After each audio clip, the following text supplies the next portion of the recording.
সুধী দর্শক মণ্ডলী, আজকে 29 নভেম্বর 2020 রবিবার। আজকে কয়েকটি গুরুত্বপূর্ণ সংবাদ নিয়ে আপনাদের সামনে আমি আব্দুল সালাম। প্রথমে শুনুন সংবাদ শিরোনাম।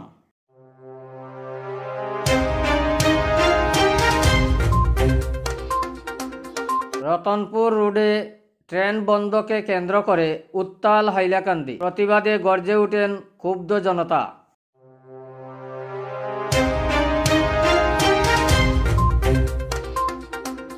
পুলিশের 10টি ব্যারিকেড ভেঙে লাঠি চালনা প্রতিহত করে দিল্লিতে হাজার হাজার কৃষক।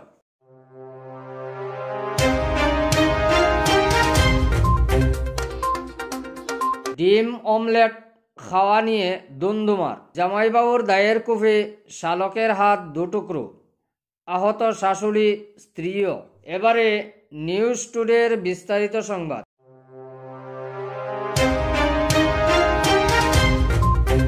রতনপুর রোডের রেল ইয়ার্ডে ট্রেনের বগি বন্ধ করে রাখাকে কেন্দ্র করে উত্তাল হাইলাকান্দি। প্রতিবাদে গর্জে উঠে শনিবার এই এলাকা। মাঠে নামেন ক্ষুব্ধ জনতা। মূলত হাইলাকান্দি শহরের সঙ্গে সহজে যোগাযোগের জন্য পূর্ব হাইলাকান্দির হাজার হাজার লোকের একমাত্র শতবর্ষ পুরানো রতনপুর রাস্তার সিরাজপট্টি রেলগেটে রেল ইয়ার্ড করে যাতায়াতে বাধার সৃষ্টি করা হয়েছে। যাতায়াতে দুর্গতি পোহাতে হচ্ছে জনগণকে। এর মধ্যে ইয়ার্ডে ট্রেন থামিয়ে রাখায় যাতায়াত বিচ্ছিন্ন হয়ে পড়েছে। জীবনের ঝুঁকি নিয়ে বন্ধ করে রাখা ট্রেনের নিচ দিয়ে কি কষ্টে মানুষ যাতায়াত করছেন, পাশে এই দুর্গতির দৃশ্য প্রত্যক্ষ নিজেরাই সহজে অনুমান করেন। শনিবার ছিল হাইলাকান্দি শহরের রতনপুর রোডের পাশে সিরাজপট্টির নিয়মিত বাজার। বাজারে যাতায়াত করতে চরম দুর্ভোগের শিকার হন জনতা। এ নিয়ে ক্ষোভে ফেটে পড়েন মানুষ। প্রতিবাদে বিক্ষোভ প্রদর্শন করেন ক্ষুব্ধ জনতা। খবর পেয়ে গন্তব্যস্থলে ছুটে গিয়ে রেলযাত্রী অধিকার সুরক্ষা সমিতির সভাপতি শামসুল হক বড়বইয়া 24 ঘন্টার মধ্যে বন্ধ থাকা ট্রেন সরিয়ে নেওয়ার জোরালো দাবি তোলেন। একইভাবে দাবি তুলে রেল কর্তৃপক্ষ ও অসম সরকারের কঠোর সমালোচনার মুখর হলেন স্থানীয় অধিবক্তা মফজ্জুল হোসেন বড়বইয়া। তাদের প্রতিবাদ সূচক বক্তব্য থেকে বিস্তারিত জেনে নিন। আমরা এর আগে এরকম সমস্যার সম্মুখীন হইনি। এই প্ল্যাটফর্ম যখন বানানো হয়েছিল, প্ল্যাটফর্মের লেংথ এই রোড ক্রস করে নেয়। তারপরে স্থানীয় লোকের আন্দোলনের কারণে, প্রতিবাদের কারণে প্ল্যাটফর্মের কাজটা ওখানে স্থগিত রাখা হয়েছে। হাইলাকান্দি লাইনে যে ট্রেন চলবে আগামী 30 বছর পর্যন্ত এই সম্ভাবনা দেখা যাচ্ছে না। এখানে 50-60 কোটি ট্রেন চলবে, কারণ তত প্যাসেঞ্জার এই লাইনে নেই। যে প্ল্যাটফর্মটা তৈরি হয়েছে সেই প্ল্যাটফর্মটাই যথেষ্ট হাইলাকান্দির জন্য একটা ট্রেন পার্কিং করার জন্য। কিন্তু বর্তমানে লকডাউনের পিরিয়ডে শ্রমিক স্পেশাল ট্রেন বিভিন্ন স্থান থেকে এসেছে, শিলচর বিভিন্ন ডেস্টিনেশনে আসছে। এই ট্রেনগুলা পার্কিং করার জায়গার একটু শর্টেজ দেখা দিয়েছে। আমি রেল কর্তৃপক্ষের সঙ্গে আলোচনা করেছি, এই বদরপুরের চিফ কন্ট্রোলারের সঙ্গে আলাপ করেছি। ট্রেন রাখার একটু অসুবিধা হচ্ছে অন্য জায়গায়, সেই জন্য একটা র্যাক এখানে রাখা হয়েছে। আর আপনারা দেখছেন আমাদের পিছন দিকে যে রাস্তার রতনপুর রোড ক্রসিং, এখানে অন রিকোয়েস্ট রাস্তা রাখা হয়েছিল পেডেস্ট্রিয়ানের জন্য। আর এই ট্রেন রং পার্কিংয়ের জন্য এই রাস্তাটা বন্ধ হয়ে গেছে।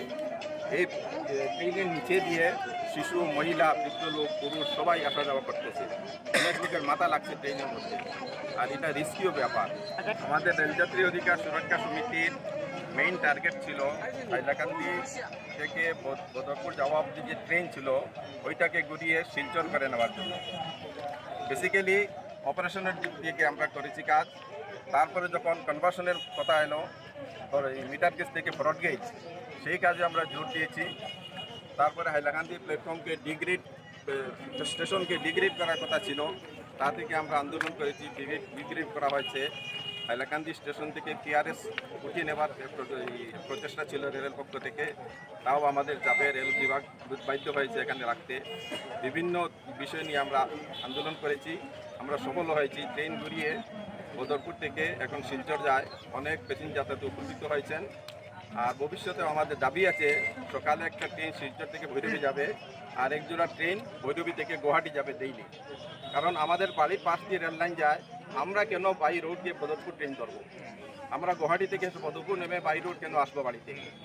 এই জন্যে আমাদের এক জোড়া ট্রেন চাই ডেইলি গুয়াহাটি যাওয়ার জন্য। সেই দাবিগুলো এখন ইন হ্যান্ড আছে। আমরা রেল বিভাগের সঙ্গে যোগাযোগ করে যাচ্ছি। আশা করছি আমাদের দাবিগুলো পুরা হবে। এই লকডাউনের কারণে এখন স্থগিত আছে। এখন তো প্যাসেঞ্জার ট্রেনটা বন্ধ আছে। গত 21 তারিখ আমরা ডিআরএমের সঙ্গে দেখা করেছি ফাটাকাল জংশনে গিয়ে। উনি আমাদেরকে প্রতিশ্রুতি দিয়েছেন যে প্যাসেঞ্জার ট্রেন চালু করা হবে হাইলাকান্দি টু ভৈরবী টু শিলচর।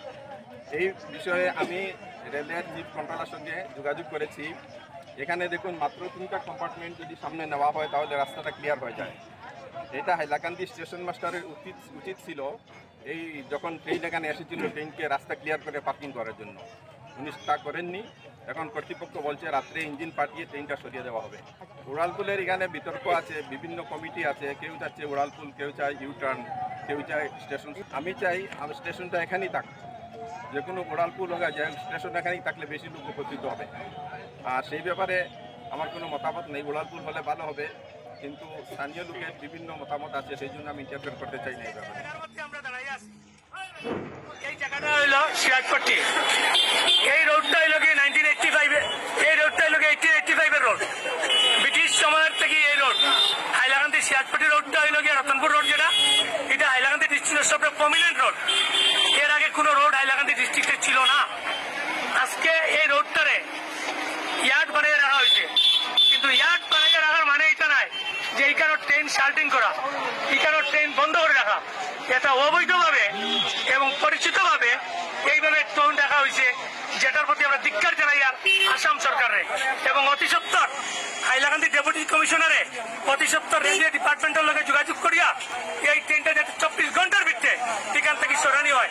আর এখান থেকে যদি ট্রেন সরানি হয় না, তাহলে আমরা এত্র এলাকার বেশি জনসাধারণ এবং রতনপুর বাদরপুর পূর্বাঞ্চলের জনসাধারণে বৃহত্তর আন্দোলন করবো। এবং আজকের মাধ্যমে আমরা দাবি জানাই আর হয় এটারে ফ্লাইওভার করতে লাগবো, আর নতুবা একটা ফুটব্রিজ দিতে লাগবো।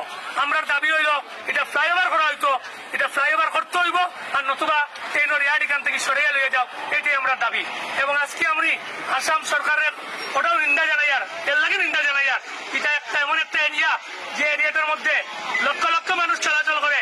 এই রোডটা শিলচরের লগে সংযুক্ত এবং এই রোডটা এবার বন্ধ করা মানে মৌলিক অধিকার থেকে মানুষের ডিপ্রাইভ করে রাখা হয়েছে। এবং we will not accept it. I am warning to the Assam government, people's side cannot be stopped in such a way, blocking the road, and we will agitate against this, taking this matter. And we are requesting to the Assam government and as well as the Deputy Commissioner of Hailakandi District to take over the matter, consulting with the railway department. Immediately, train should be shifted from this yard. Otherwise, we will agitate. BJP Sarkar Murdabad. BJP Sarkar Murdabad. BJP Sarkar Murdabad. BJP Sarkar Murdabad. অতি সত্তর train সরিয়ে নিতে হবে, অতি সত্তর train সরিয়ে নিতে হবে, অতি সত্তর ট্রেন সরিয়ে নিতে হবে। অবৈধ ট্রেন দেখা মানছি না, মানবো না। অবৈধ ট্রেন দেখা মানছি না। শত বাধাকে অতিক্রম করে কৃষকদের দিল্লি চলো অভিযান অব্যাহত। সাহসিকতার সহিত দিল্লিতে পৌঁছে প্রতিবাদ আন্দোলনে সামিল হলেন দেশের হাজার হাজার কৃষক শ্রমিক। তাদের আটকাতে পথে বেপরোয়া লাঠিচার্জ ও পুলিশি অত্যাচার চালানো হয়। অধিকার আদায়ে গণতান্ত্রিক আন্দোলনে সামিল হতে পুলিশি অত্যাচারকে কোনো পরোয়া না করে দিল্লি চলো অভিযান অব্যাহত রাখেন প্রতিবাদী কৃষকরা। পুলিশের বাধা অতিক্রম করে হাজার হাজার প্রতিবাদী কৃষকের দিল্লি যাত্রার বিস্তারিত দৃশ্য স্বচক্ষে দেখেন।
কৃষক শ্রমিক বিরোধী নীতি তথা নতুন কৃষি আইন বাতিলের দাবিতে দিল্লি চলো অভিযান অব্যাহত কৃষকদের। প্রতিবাদকারী কৃষক শ্রমিকদের অভিযান আটকাতে কমেও 10টি ব্যারিকেড গড়ে তুলেছিল পুলিশ। হাজার হাজার কৃষকের প্রতিবাদে সামিল হতে পুলিশের 10টি ব্যারিকেড ভেঙে আন্দোলনে যোগ দিলেন দেশের বিভিন্ন রাজ্যের প্রতিবাদকারী হাজার হাজার কৃষকরা। দিল্লির রাস্তায় দিচ্ছে ডাক ভারতে আবার কৃষক রাজ ইত্যাদি প্রতিবাদী স্লোগানের দৃশ্য উপভোগ করে নিন। মামুলি একটি ডিম অমলেট খাওয়াকে কেন্দ্র করে দুমদুমার কাণ্ড ঘটল। চাঞ্চল্যকর এ কাণ্ডে জামাইবাবুর দায়ের এলোপাতাড়ি কুফে শাশুড়ি, শালক ও হামলাকারীর স্ত্রী গুরুতর আহত হলেন। জামাইবাবু সত্যেন্দ্র রায়ের বটি দায়ের এলোপাতাড়ি কুফে শালক আশু দাসের এক হাত কেটে 2 টুকরো হয়ে গেছে। তাকে শিলচর মেডিকেল কলেজ হাসপাতাল থেকে গুয়াহাটি মেডিকেল কলেজে স্থানান্তরিত করা হয়েছে শুক্রবার। দুমদুমার এই কাণ্ড ঘটে কাছাড় জেলার দক্ষিণ দলাইয়ের শেওড়ারতল জিপির তুলারতল গ্রামে গত বৃহস্পতিবার রাত 9টা নাগাদ। তুলারতল গ্রামে শ্বশুরবাড়ির নিকটেই অবস্থিত হামলাকারী জামাইবাবু সত্যেন্দ্রের বাড়ি। স্থানীয়দের কাছ থেকে জানা গেছে, জামাইবাবু সত্যেন্দ্র রায়ের দায়ের এলোপাতাড়ি কুফে শালক আশু দাসের সঙ্গে শাশুড়ি নীলিমা দাস ও তার স্ত্রী আরতি রায়ও আহত হয়েছেন। বরাকের বিভিন্ন খবরের কাগজে তুলকালাম এই ঘটনার খবর প্রকাশিত হয়েছে। জানা গেছে, ঘটনার দিন সন্ধ্যায় একটি ডিম অমলেট তৈরির জন্য স্ত্রী আরতিকে হুকুম করেছিলেন সত্যেন্দ্র। স্বামীর হুকুম মতে আরতি অমলেট তৈরি করলেও রাতে খাওয়ার সময় অমলেটটি খেয়ে নেয় তাদের ছোট্ট ছেলে। অমলেট তৈরি দেখে ছেলে উৎসাহী হয়ে খেতে চাইলে সন্তানের কথা না ফিরাতে পারে তাকে অমলেটটি দিয়ে দেন আরতি। রাতে 9টায় বাড়ি গিয়ে অমলেট না পেয়ে দুমদুমার কাণ্ডে জড়িয়ে পড়েন সত্যেন্দ্র। অমলেট খাওয়ার জেদ ধরে বটিদা হাতে নিয়ে সত্যেন্দ্র এলোপাতাড়ি কূপ শুরু করেন। তার দায়ের কূপে শালক আশু দাসের একটি হাত কেটে 2 টুকরো হয়ে পড়েছে। আহত হয়েছেন সত্যেন্দ্রের শাশুড়ি নীলিমা দাস ও স্ত্রী আরতি রায়। ঘটনার খবর পেয়ে দলাই এলাকার ফুলিছড়া থেকে ছুটে যান বোনের বাড়ি আরতির দিদি মীনা দেবী। ঘটনার বিস্তারিত খবর নিয়ে আরতির দিদি মীনা দেবী ভগ্নিপতি সত্যেন্দ্র রায় ও হরেন্দ্র রায়ের বিরুদ্ধে স্থানীয় দলাই থানায় এক এজাহার দায়ের করেছেন বলে জানা গেছে।